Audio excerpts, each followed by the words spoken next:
So this chapter is a little different from the others. This is less about how to give a speech and more about the content of your speech and just simply how to organize it and incorporate it to your own speech.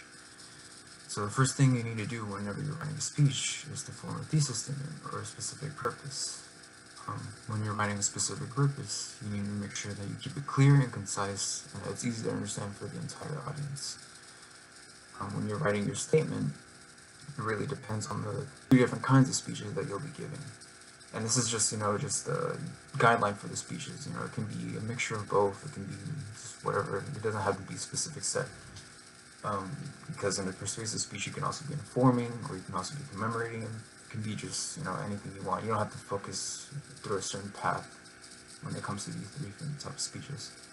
But if you're going to be focusing on informative speeches, you need to remember, what you're going to be accomplishing. Are you going to teach something to someone? Are you going to be, giving a lecture or anything like that?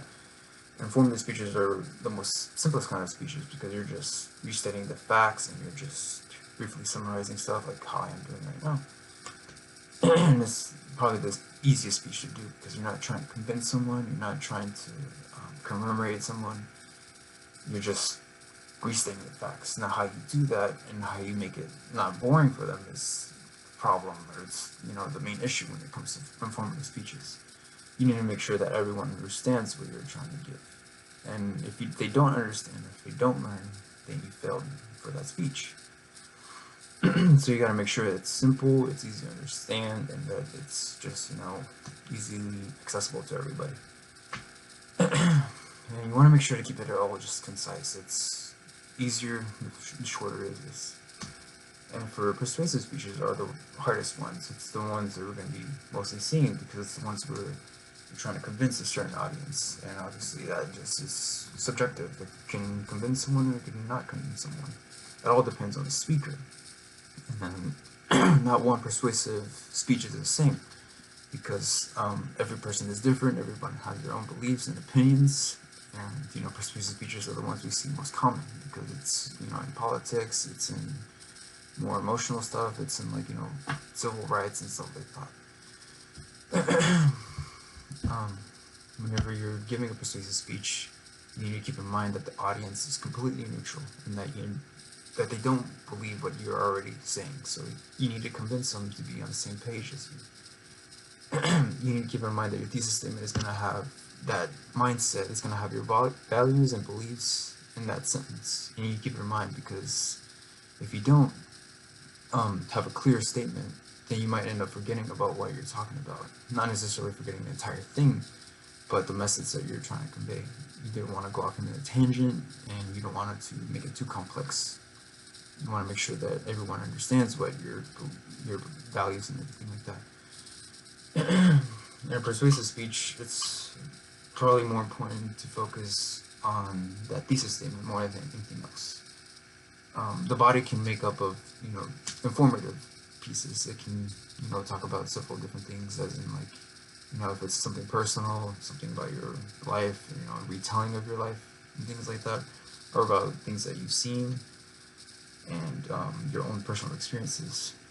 But persuasive is always about getting that person to change their mind, or the audience to change their mind.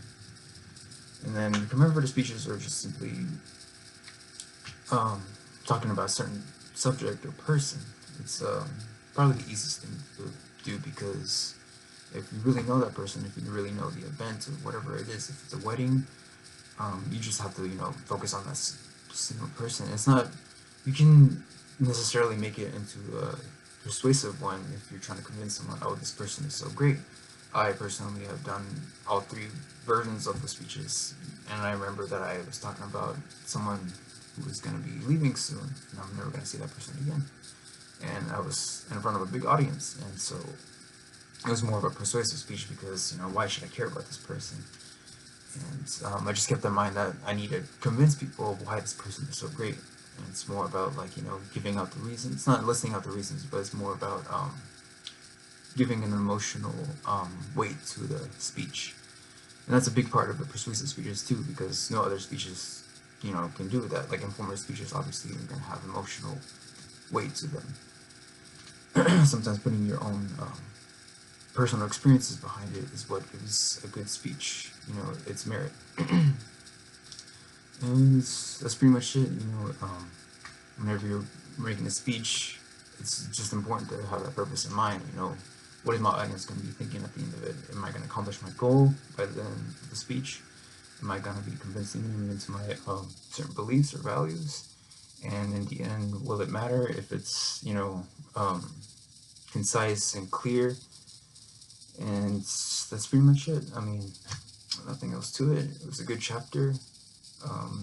It's a good segue into the final speech. And yeah, that's about it.